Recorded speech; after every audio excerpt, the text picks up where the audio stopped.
प्रणाम। मैं कल्पना ठाकुर झारखंड से एक देवी भजन सुनिए मैं गा रही हूँ कि निमिया में झुलवा लगा दा पिया, निमिया में झुलवा लगा दा पिया, लगा दा पिया, मैहर वाली मैया के बोला ला पिया, निमिये में झुलवा लगा दा पिया, लगा दा पिया, मैहर वाली मैया के बोला ला पिया, निमिये में झुलवा लगा दा पिया, लगा दा पिया, अपन शेरा वाली के बुला ला पिया, अपन मैहर वाली के बुला ला पिया। नित्य सवेरे हम चरण धोवाइब, अपन मैया के आरती सजाइब, नित्य सवेरे हम चरण धोवाइब, अपन मैया के भोग लगाइब, लाली चुनरिया है लाली चुनरिया मंगा दा पिया, मंगा दा पिया, अपन शेरा वाली के बुला ला पिया,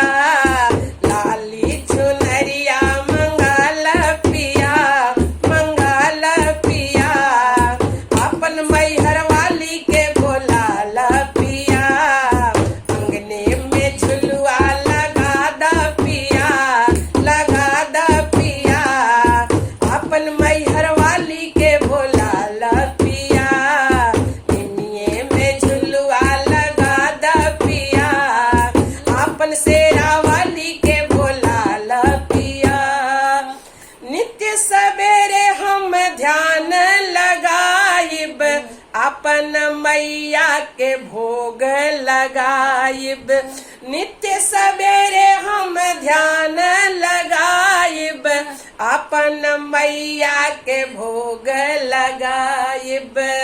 अपन मैया के भोग लगाइब, लाले लाले हरवा मंगा द पिया, अड़हुल के हरवा मंगा द पिया, मंगा द पिया, शेरा वाली मैया के बोला ला पिया, अड़हुल के हरवा मंगा ला पिया, मंगा ला पिया, शेरा वाली मैया के बोला ला पिया, अंगने में कलसा धरा द पिया, धरा द पिया,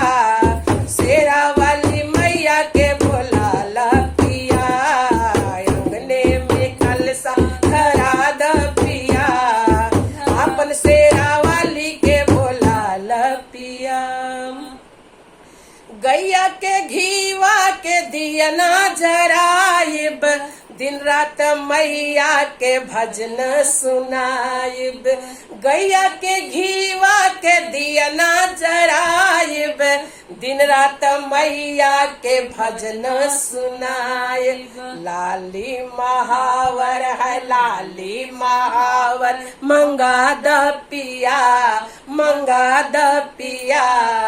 शेरा वाली मैया के बोला ला पिया, लाली महावर मंगा द पिया, मंगा द पिया, शेरा वाली मैया के बोला द पिया। लाले लाले चुनरी लाले लाले चूड़ी माई के हाथ सजाइब, लाले लहठी हम माई के पहनाइब, लाले लाले चूड़िया से हाथ सजाइब, लाले लाले लहठी हम माई के पहनाइब, लाले लाले मेहंदी है लाले लाले मेहंदी मंगा द पिया, मंगा द पिया, शेरा वाली मैया के बोला ला पिया, लाले लाले मेहंदी मंगा द पिया, मंगा द पिया, शेरा वाली मैया के बोला ला पिया, मैहर वाली मैया के बोला ला पिया, रजरप्पे वाली मैया के बोला लपिया। ये भजन यदि अच्छा लगे तो पूरा सुनिएगा और कमेंट में जय माता दी जरूर लिखिएगा।